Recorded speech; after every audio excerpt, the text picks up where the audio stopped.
Hello, namaste, welcome back to my channel, back with a new video.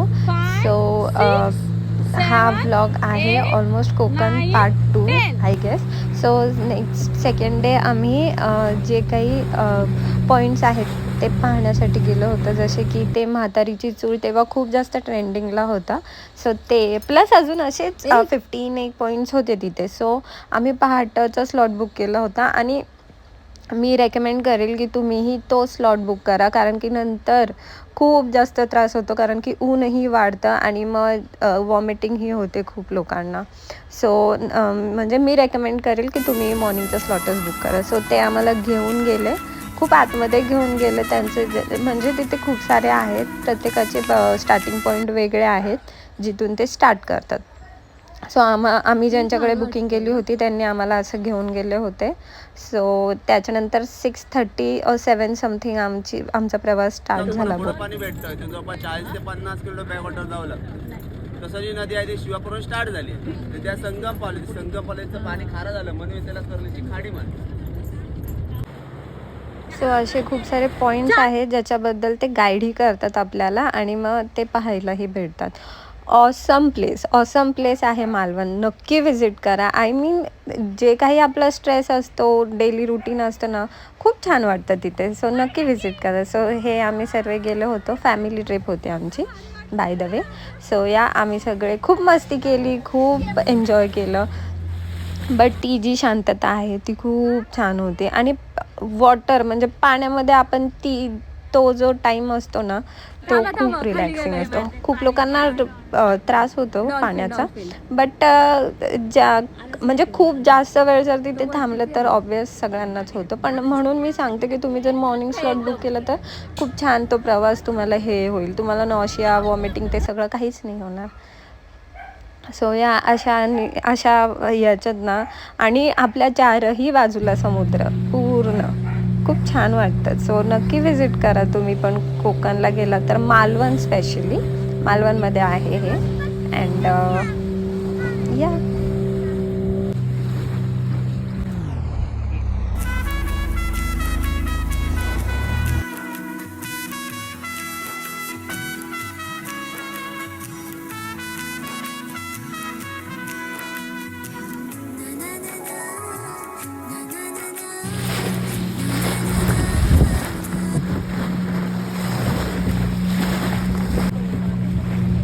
असे खूप सारे points आहेत ज्याच्याबद्दल ते आपल्याला गाईड करतात. लाईट हाऊस बांधतात आणि हा इथे बांधण्याचं कारण म्हणजे त्यांच्या बोटी अशा जास्त रात्रीच्या टायमिंगला वगैरे. आणि हा इथे 5 किलोमीटरच्या एरिया तिथे संपूर्ण खडकाचा भाग आहे, दगड आहे खाली का बोट कुठच्या खडकाला आदळून आहे.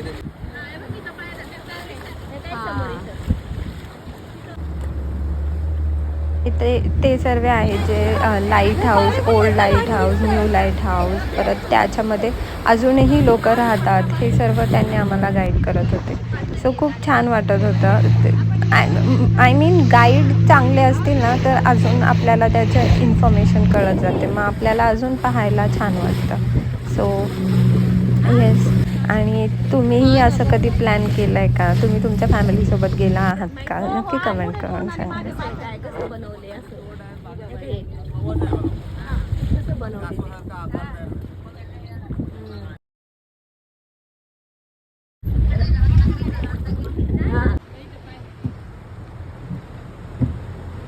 पाण्याचा जो आवाज आहे तो तुम्ही नक्की फील करू शकता. आणि त्याच्यानंतर हे आहे म्हातारीची चूल पॉईंट. काही फायदा नाही आहे, कारण की ते कसं आहे की जेव्हा लाटा त्याच्यावरती एकदम फास्टमध्ये जातात ना, तेव्हा ते पाणी असं वरतून येतं. सो त्याच्यासाठी खूप जास्त वेळ आम्हाला तिथे थांबावा लागला. आणि तेव्हा कुठे ऑलमोस्ट 15 मिनिट्स नंतर आम्हाला ते कुठे पाहायला भेटलं. बट मला ते बघायचंच होतं आणि मी त्या गाईडला सांगितलं होतं जोपर्यंत मी बघत नाही ना तोपर्यंत मागे घ्यायचं नाही. सो तो थांबला. तो खरंच सपोर्टिव्ह होता, नाहीतर असं नाही थांबत. सो ॲट लास्ट ते दिसलं, मला तरी दिसलं आणि ऑब्व्हियसली सर्वांनाच दिसलं. So it is worth it. But म्हणजे नॉर्मल की खालून जेव्हा ते फास्टमध्ये पाणी तिथे जातं तेव्हाच ते आपल्याला दिसतं, तोपर्यंत आपल्याला वाट पाहावी लागते. सो जे गेलं आणि खूप खुश होते मम्मी त्याच्यानंतर, बिकॉज ना कोणी यायला तयार नव्हतं हे 3 hours. तर मी असं फोर्स केलं होतं की चला खूप छान आहे, म्हातारीची चूल बघायला भेटेल वगैरे वगैरे. आणि जर हेच नसतं दिसलं ना मला खूप ओरडलं असतं सगळे, म्हणून मग माझं असं होतं दिसायलाच पाहिजे. आणि ॲट लास्ट ते दिसलं अँड देन खूप हॅपी झाले मी. पाहू शकता मी सांगत होते हो पाहिलं. अँड देन ऑलमोस्ट 15 minutes नंतर मग आम्ही तिथून निघालो. सो खूप मजा आली आम्हाला तिथे. पाहू शकता तर फेसेसवरनं दिसतच असेल तुम्हाला. सो आमची 3 days समथिंग ट्रिप होती आणि खूप छान ट्रिप झालेली आहे ती. आणि असं गेल्यावरती रील्स वगैरे तर ते काय मॅन्डेटरीच आहे. ते 1, 2, 3च्या बीचवरती आम्ही ते करत होतो. आणि आमच्या बोटमध्ये जे आम्ही करत होतो, आम्ही तर लेडीज होतो सगळे, अजून एक साईडनी जी बोट जात होती ते पण करत होते. म्हणजे वर्गात आकाश गंगा गंगेला सोनेरी घाट घाटाला पायऱ्या 100 हे घाटाला पायऱ्या 100 झाला आनंद आली बहार झाला. तेही तसंच करत होते. बट इथे खूप मोठा प्रॉब्लेम झाला माझ्यासोबत. ते जे काहीतरी त्यांनी मासे पकडण्याचं असतं बहुतेक, त्यांनी ठेवलं होतं याला. फर्स्टली या एरियाला असं म्हणतात की हा मिनी केरला आहे असं म्हणतात. कुठेही आपल्याला उतरू देत नाही, फक्त या पॉईंटला उतरू देतात. सुनामी आयलँड समथिंग असं काहीतरी होतं याचं नाव. आणि तिथे मग मोदक खाल्ला. आणि मग ॲक्च्युली हा लास्ट पॉईंट असतो त्यांचा आणि हे आपल्या नॉर्मल आउट पॉईंटपासून जवळ असतं, म्हणून ते सगळे लोक तिथे आपल्याला थांबवतात. बट तिथे असं काही इतकं महाग नाही आहे, रेट वाईज खूप नॉर्मल रेट्स आहेत तिथे. सो या सगळे थांबतात तिथे जाऊन. सो याच्यानंतर मग आउट आहे तिथून बाहेर येण्यात, म्हणजे बाहेर सोडून देतात ते आपल्याला. So thank you for watching. Do like, share, subscribe जर तुम्हाला ही सिरीज आवडली असेल तर, तुम्हाला आमची मस्ती आवडली असेल तर. आणि याच्यानंतर आय गेस आहे एक पार्ट होईल. हां, मला एक गोष्ट सांगायची राहिली की मला तिथे लागलं होतं, पाहू शकता. सो नजर is real. Thank you for watching.